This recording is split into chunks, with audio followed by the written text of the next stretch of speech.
नमस्कार, क्राइम तक में आपका स्वागत है और मैं हूं फर्रुख हैदर और मेरे साथ हैं चिराग गोटी जी। हम हैं बुंदेलखंड के दौरे पर।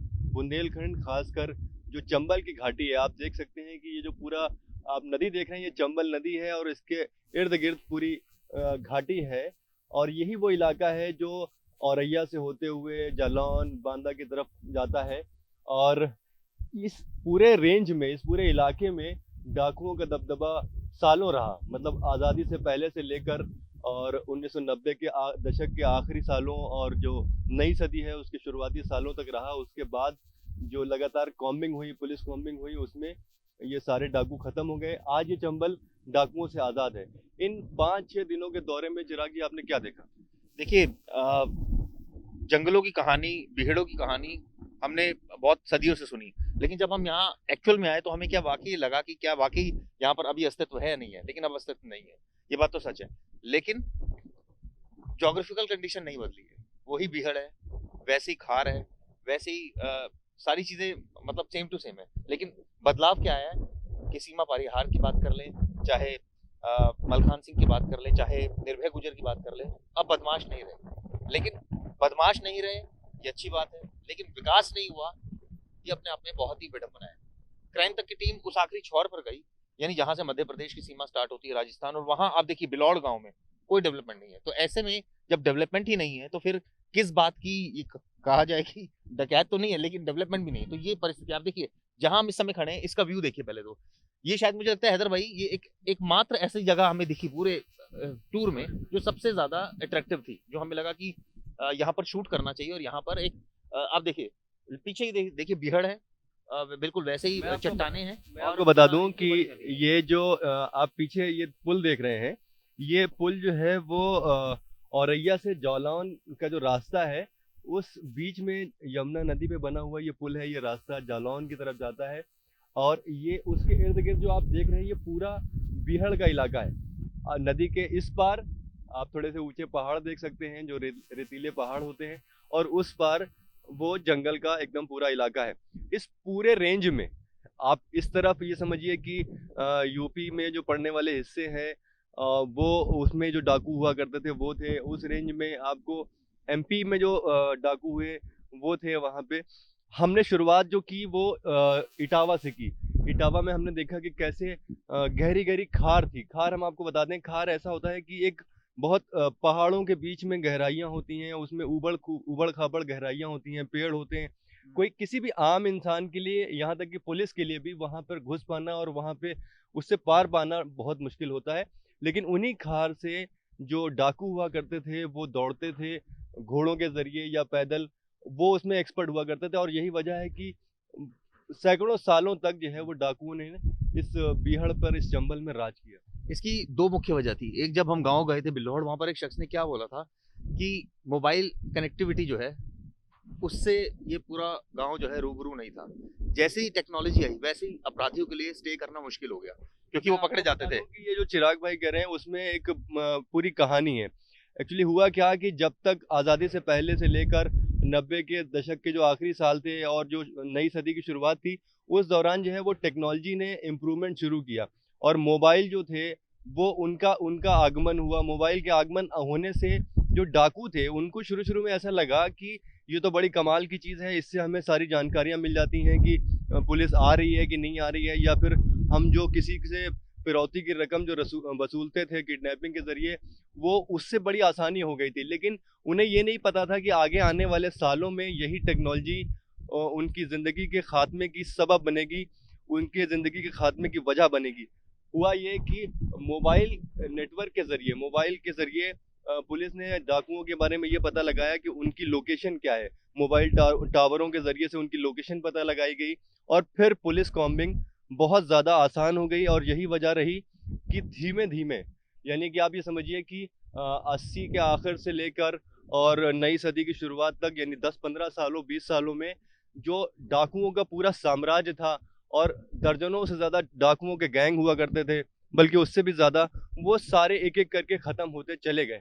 आपको बता दें कि ये जो जालौन में हम जहाँ खड़े हुए हैं और इस नदी से, चिराग भाई, जो ये नदी है, इस नदी के उस पार जो है वो जालौन का बिड़ौत गांव था।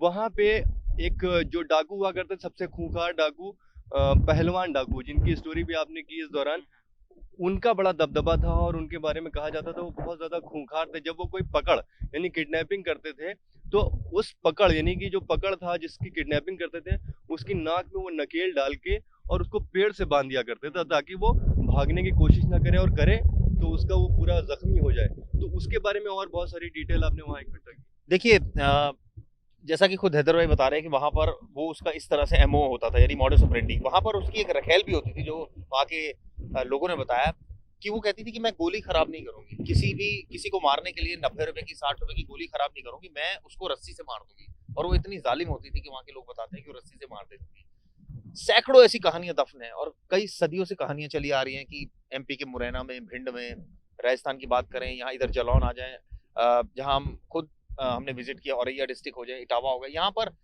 इतने ज्यादा डकैत रहे और टाइम टू टाइम वो न्यूट्रलाइज भी होते रहे। लेकिन जैसे मैंने कहा कि अब यूपी चुनाव है और ऐसे में क्या वाकई ये दबदबा बना पाएंगे? अब तो ये पुरानी बातें हो गई है, लेकिन ज्योग्राफिकल कंडीशन नहीं बदली है। हम आपको बता दें, ये जो हमारा दौरा है यूपी का, जो खासकर बुंदेलखंड के इलाके में, वो दौरा इस बात को लेके है कि चुनावों में कैसे इन डकैतों का दबदबा रहा, बोलबाला रहा।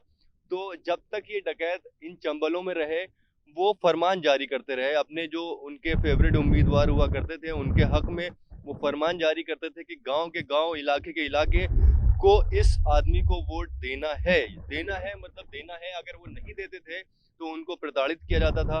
आपने बहुत सारे अखबारों में पढ़ा होगा, खबरें देखी होंगी कि डाकू फरमान निकाला करते थे, और इस फरमान का मतलब होता था कि उस कैंडिडेट की जीत तय है, भले वो इटावा से लेके, इटावा का इलाका हो, औरैया का इलाका हो, जालौन का इलाका हो, या फिर जो सीमावर्ती जो भी ज़िले इसमें आते थे, उनमें ये कहा जाता था कि एक बार किसी के नाम फरमान जारी हो गया तो उसका जीतना तय है।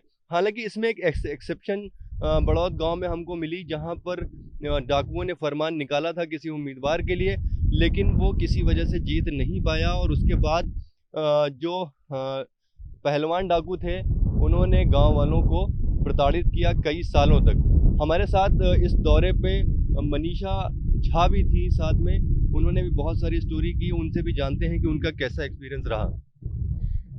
हम बेसिकली कवर तो ये करने आए थे कि उत्तर प्रदेश के इलेक्शन में बदमाशों का जो फैक्टर है वो कितना महत्वपूर्ण है और क्या वो असर डाल रहा है जैसे पहले डाला करता था। लेकिन अब हमने जो देखा है, देखिए डकैत तो अब नहीं है क्योंकि ये बीहड़ का इलाका है, तो हमने यही जानने की कोशिश की, क्योंकि यहाँ पर आने के बाद और वैसे भी पढ़ा और सुना है लोगों ने कि पहले के ज़माने में जब डकैत हुआ करते थे तो वोटिंग पर बहुत ज़्यादा उनका असर होता था, और कहा तो ये जाता है कि उनके कहने पर ही चुना जाता था नेता।